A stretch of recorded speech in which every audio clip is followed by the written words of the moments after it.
राधे राधे दोस्तों। आइए हम लोग आज क्लास 9 का चैप्टर 1 संख्या पद्धति का 1.1 पढ़ते हैं। ठीक है, तो एक नंबर से स्टार्ट करते हैं। एक नंबर में क्या है देखिए दोस्तों, क्या शून्य एक परिमेय संख्या है? क्या इसे आप पी वाई क्यू के रूप में लिख सकते हैं, जहाँ पी और क्यू पूर्णांक है और Q equal to not zero, Q equal to not zero, ये मेरे को बोला गया है। ठीक है ना, तो हमको करना है। तो इससे पहले आप देखिए, इससे पहले आप ये वाला को देखिए। ठीक है, क्या है? परिमेय संख्या वह संख्या है जिन्हें हम पी वाई क्यू के रूप में लिख सकते हैं, जहाँ पी और क्यू पूर्णांक है और Q equal to not zero, उसे हम परिमेय संख्या कहलाते हैं। जैसे कि 2/3, 3/2, 1/2, 4/1, और क्या ये 5 है, मतलब 5 कुछ नहीं है तो नीचे एक देख सकते हैं, मतलब 5/1 आदि। ठीक है ना, इस प्रकार अनेक संख्या है। फिर से आप समझ लीजिए, परिमेय संख्या उसी को कहेंगे, वह संख्या है जिन्हें हम पी वाई क्यू के रूप में लिख सकते हैं, मतलब भिन्न में होगा, जो भिन्न में होगा, मतलब 1/2, 2/3, 3/, मतलब कुछ भी हो, मतलब वो होना चाहिए। ठीक है ना, पी वाई क्यू के रूप में होना चाहिए, जहाँ पी और क्यू पूर्णांक होना चाहिए। ठीक है ना, क्यू क्या होना चाहिए? क्यू को भी जीरो नहीं होगा। देखिए, ऊपर वाला होता है पी, है ना, नीचे वाला होता है क्यू, है ना। पी अगर जीरो होगा तो चलेगा, ठीक है ना, मगर अगर क्यू जीरो हो जाएगा तो वो कुछ वैल्यू नहीं रहेगा। इसलिए ऊपर में जीरो रहने से कुछ नहीं होगा, नीचे जीरो होगा तो गलत हो जाएगा। ठीक है, तो आगे बढ़ते हैं। इसके देखिए, तो हम लोग क्या लिखेंगे? हम लोग लिखेंगे कि हाँ, क्या लिखेंगे? हाँ, शून्य एक, शून्य एक परिमेय संख्या है।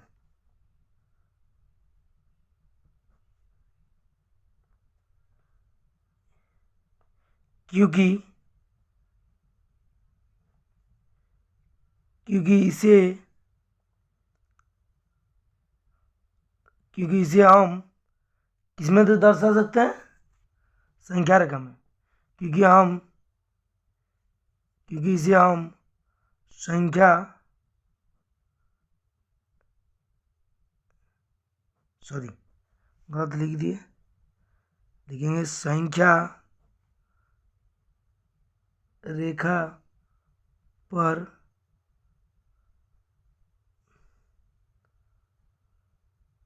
दर्शाया जा सकता है,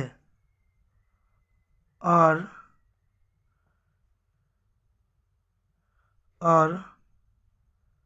पी वाई क्यू के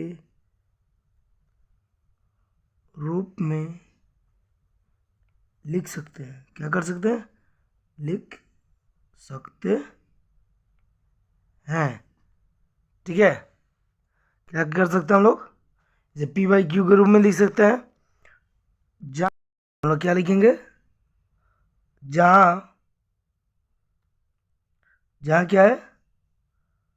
शून्य को, है ना, शून्य को पी वाई क्यू के रूप में व्यक्त करने पर, ठीक है, हमें क्या प्राप्त होगा? हमें 0/1 प्राप्त होता है। ठीक है, जहाँ क्या होगा? जहाँ पी इक्वल टू 0 और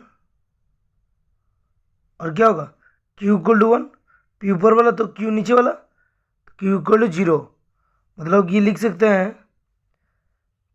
Q equal to not zero, होगा कि नहीं? समझ गए आप लोग?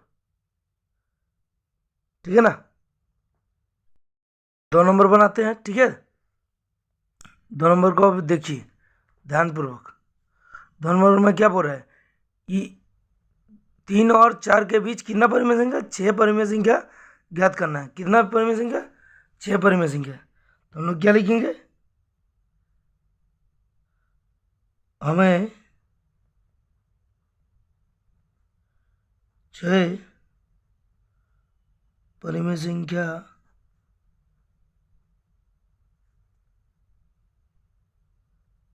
लिखना है, हमें 6 परिमेय संख्या निकालना है। इसीलिए क्या, 6+1, मतलब जितना परिमेय संख्या बोला है उससे 1 बढ़ा देंगे, ठीक है। तो कितना हो जाएगा, 7 परिमेय संख्या, ठीक है। अब क्या करेंगे, इसको लिखेंगे, ठीक है। 3 और ये देखिए नीचे कुछ नहीं है तो 1 है, क्या है, 1 है, इसमें भी 1 है। तो क्या दे देंगे, 7 में गुना, ऊपर में भी 7, नीचे 7 तो ऊपर में भी 7। तो क्या हो जाएगा, 7×3 = 21/7 और 28/7। समझ में आया। इन दोनों के बीच कितना परिमेय संख्या निकालना है मेरे को, 6 को परिमेय संख्या, इसके और इसके बीच, ठीक है ना। तो क्या लिख सकते हैं, 22/7, 23/7, 24/7, 25/7, 24/7, 27/7। 1 2 3 4 5 6, 6 को परिमेय संख्या हो गया।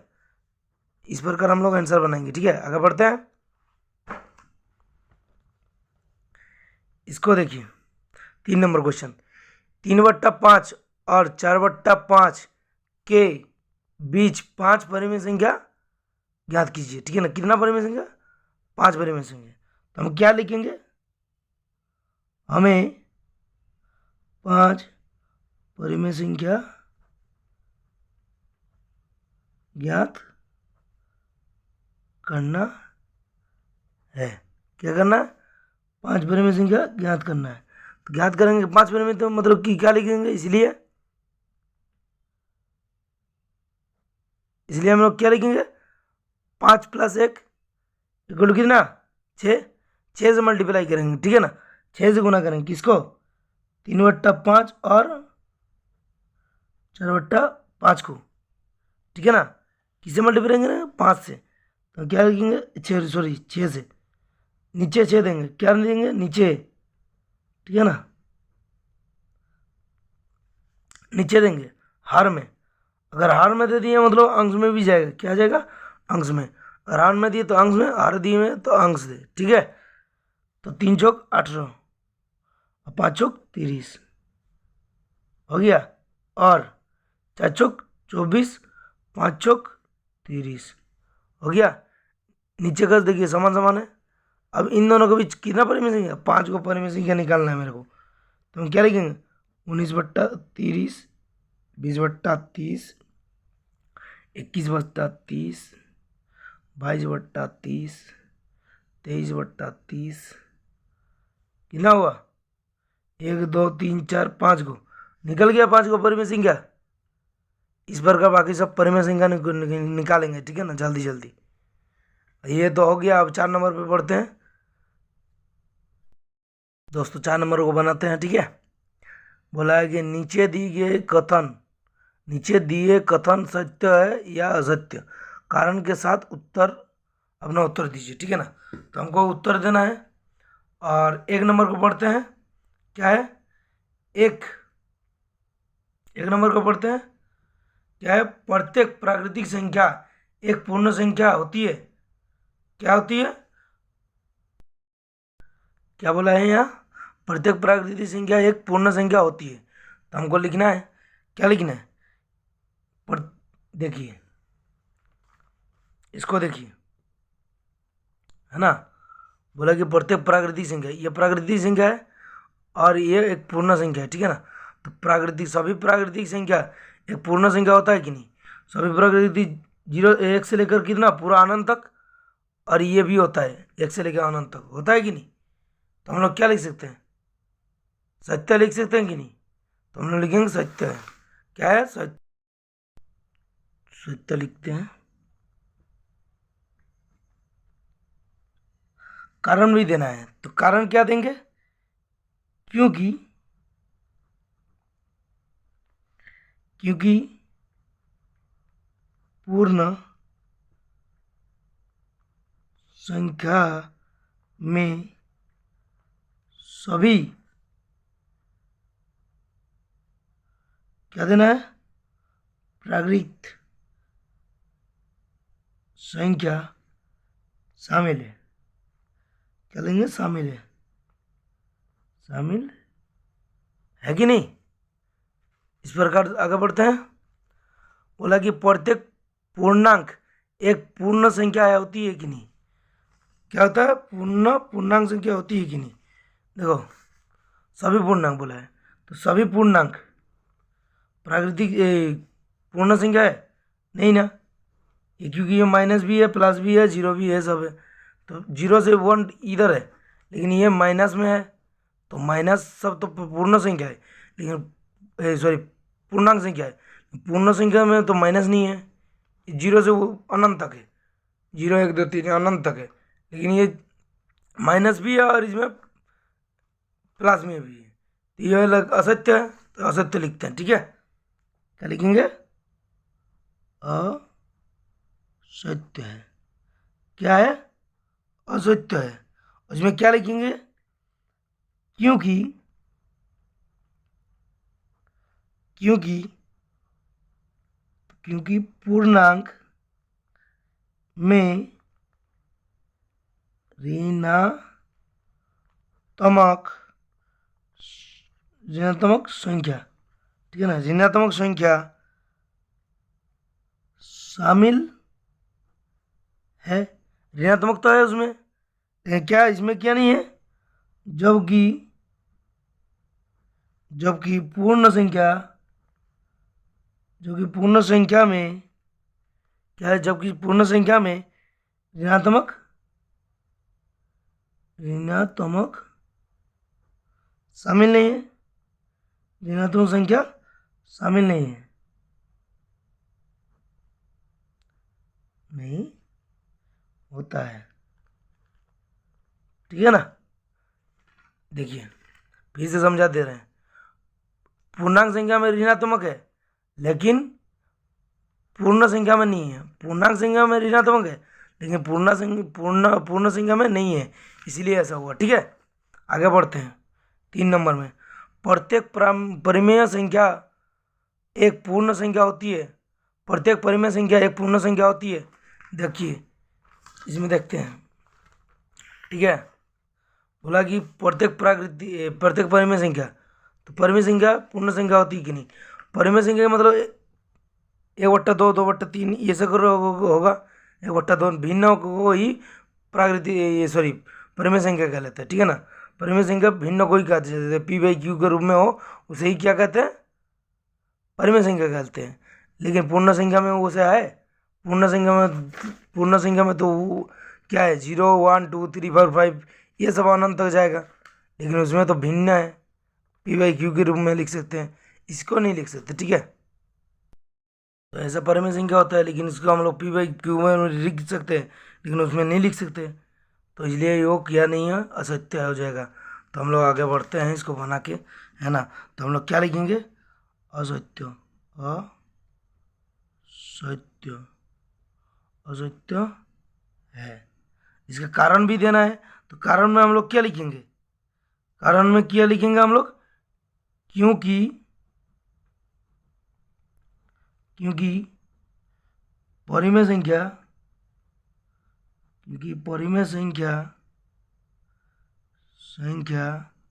में अन्य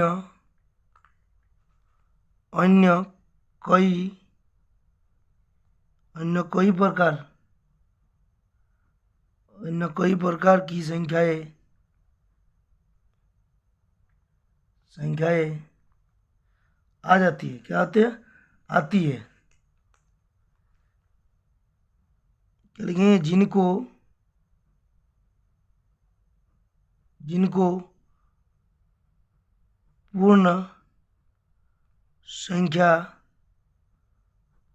संख्या में प्रदर्शित, क्या प्रदर्शित नहीं किया जा सकता है। ठीक है, देखिए क्या लिखे, असत्य, क्योंकि परिमेय संख्या को अन्य कई प्रकार की संख्या आती है, अन्य कई प्रकार की संख्या आती है जिनको पूर्ण संख्या में प्रदर्शित नहीं किया जा सकता है। ठीक है ना, अगर नहीं समझ में आया तो कमेंट कीजिएगा, ठीक है ना, समझ में आ गया तो लाइक कीजिए, सब्सक्राइब कीजिए और सबको शेयर कर दीजिए ये वीडियो तो, ठीक है ना, जिससे ये वीडियो सबको मिले और सहायता मिले। ठीक है, जय हिंद, जय भारत दोस्तों।